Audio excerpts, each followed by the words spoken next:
आइए समझें कि हम बच्चों की गतिविधियों का अवलोकन और आकलन कैसे करते हैं।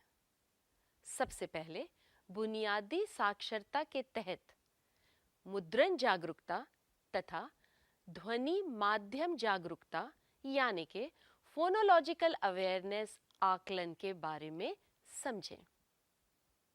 बच्चे सामान्य रूप से मुद्रण की अवधारणाओं को सीखने लगते हैं जब वे घर और स्कूल में उनका विकासात्मक उपयुक्त पुस्तकों जैसे कहानी की पुस्तकें, सूचना आधारित पुस्तकें और अन्य क्रमिक चित्र पुस्तकों से अनावरण होता है। जब अभिभावक और शिक्षक कहानी को किताब से पढ़कर सुनाते हैं तो बच्चे उन्हें सुनते हैं और कहानी की पुस्तकों को देखते हैं।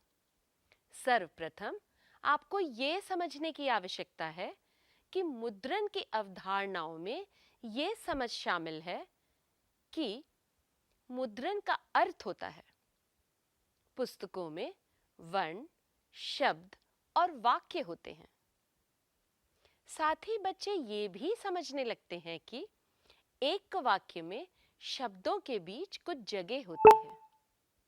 आप बच्चों के सामने जिस तरह से पुस्तकों और साक्षरता सामग्री का प्रयोग करते हैं तो वे समझने लगते हैं कि पुस्तकों का प्रयोग किस लिए किया जाता है।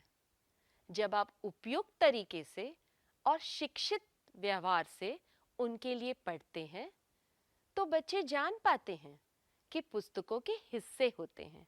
जैसे मैं आपको बताती हूँ, सामने का कवर, पीछे का कवर आदि। बच्चे ये भी समझने लगते हैं कि हम बाएं से दाएं की ओर पढ़ना शुरू करते हैं। अब आपको ये जानना है कि इसका क्या अर्थ है।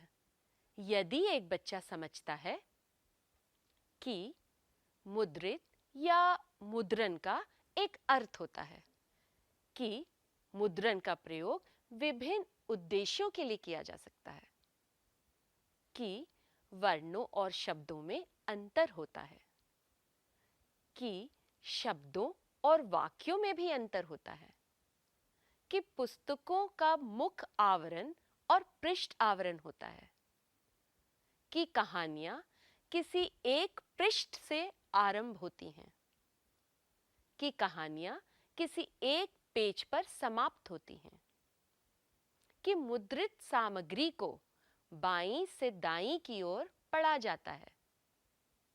अब बच्चे का विकासात्मक उपयुक्त तरीके से कैसे आकलन किया जाए और उसे ये महसूस भी ना हो कि वास्तव में उसका आकलन किया जा रहा है। आपके पास आकलन से संबंधित कुछ प्रश्न होते हैं जिन्हें आप मौखिक रूप से पूछ सकते हैं। जैसे बच्चे को एक कहानी की पुस्तक देकर पूछ सकते हैं, क्या तुम मुझे दिखा सकते हो? Himani, are you reading a storybook? Yes. You like the storybook? Yes. Okay, can you show me the cover of the storybook? This is the cover of the storybook. Very good. Can you show me the back cover of the storybook? This is the back cover of the storybook. Very good. Can you show me the letter R? Here is the letter R. Can you show me the letter T? Here is the letter T. Can you show me where should we begin reading the story? Here. Yes. Can you show me where the story ends? What is this? Monkey. Monkey. Can you tell me any word that begins with the sound M? Monkey. Mango. Mango. उदाहरण के लिए एक और गतिविधि देखें। बच्चों के नाम और उनके नाम वाले कार्डों का प्रयोग उनके नाम की पहली और अंतिम ध्वनि बताने के लिए करें।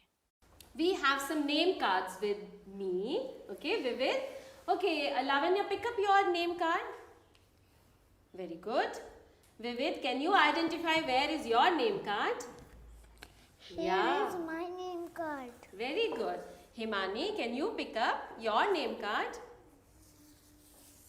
Whose name card is this? Sarah.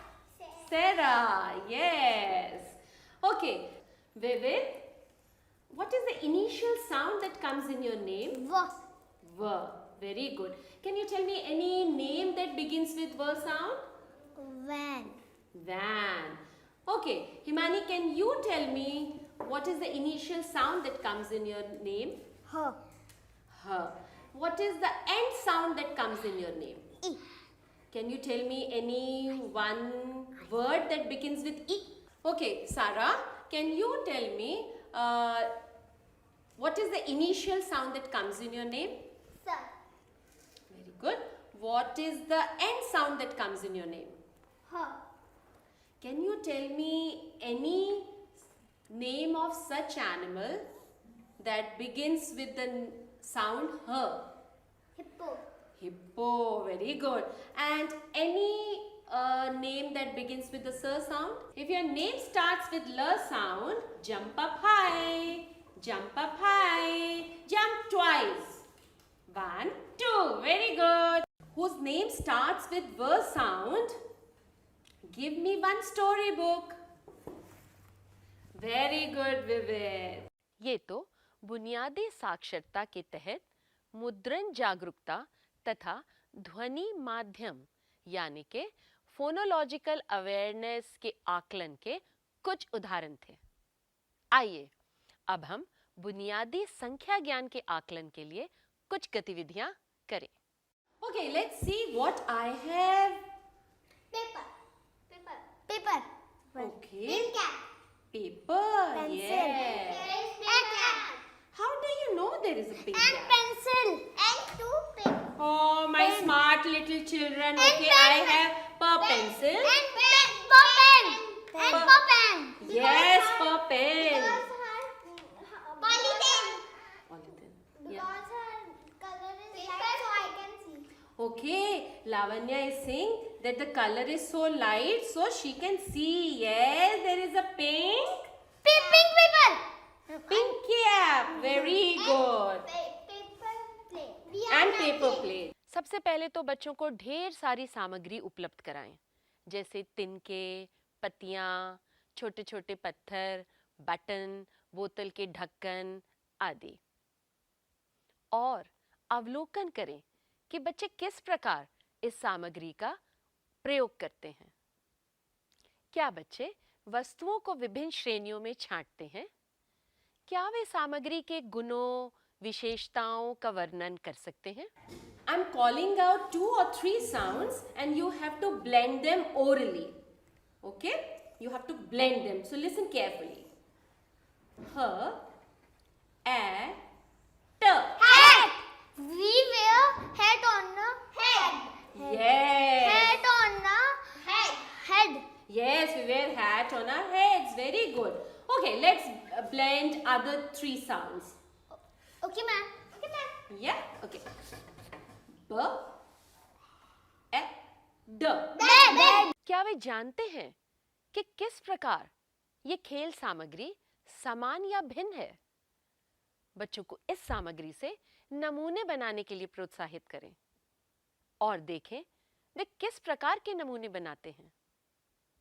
क्या वे केवल एक ही नमूना यानी कि ए बी क ख बनाते हैं या उससे अलग और आगे भी बना पाते हैं? क्या बच्चे नमूने को स्वयं किसी भी सिरे से आगे बढ़ा पाते हैं या केवल एक ही दिशा में आगे बढ़ाते हैं? कुछ समय बाद ध्यान दीजिए कि बच्चे अपने डिजाइन या नमूने में किस प्रकार की जटिलता ला रहे हैं। क्या वे बढ़ाने के साथ साथ उन्हें गिनते भी हैं? क्या वे 2 नमूनों की तुलना करते हैं? यानी नमूने किस प्रकार समान या भिन्न हैं? यदि बच्चों को नमूनों को आगे बढ़ाने या नमूने बनाने में कठिनाई हो रही हो, तो उन्हें अलग-अलग प्रकार के नमूना यानी कि पैटर्न की गतिविधियां कक्षा में कराएं। जैसे कि उन्हें नमूनों की खोज करना या पैटर्न हंटिंग के लिए प्रोत्साहित करें। जैसे कि अपनी ड्रेस देखो, अपनी फ्रॉक, कमीज या स्कर्ट में तुम्हें कोई नमूना दिखाई देता है? क्या तुम नमूने का वर्णन कर सकते हो? तुम्हारी कमीज में कितने बटन हैं? ये इस बात पर निर्भर करता है कि आप बच्चे के खेल का किस प्रकार अवलोकन करते हैं और आकलन की प्रक्रियाएं नियोजित करते हैं।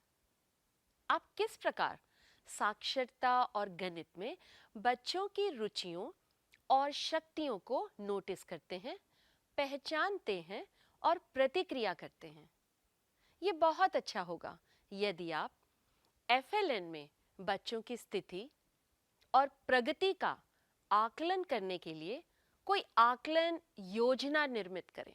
इसके लिए मैं आपको एक सैंपल दिखाती हूँ जिसमें एक तालिका बना सकते हैं और लिखने के लिए रिक्त स्थान छोड़ दें, जैसे क्या आकलन करना है, कब आकलन करना है और रिकॉर्डिंग प्रक्रिया कैसे करनी है।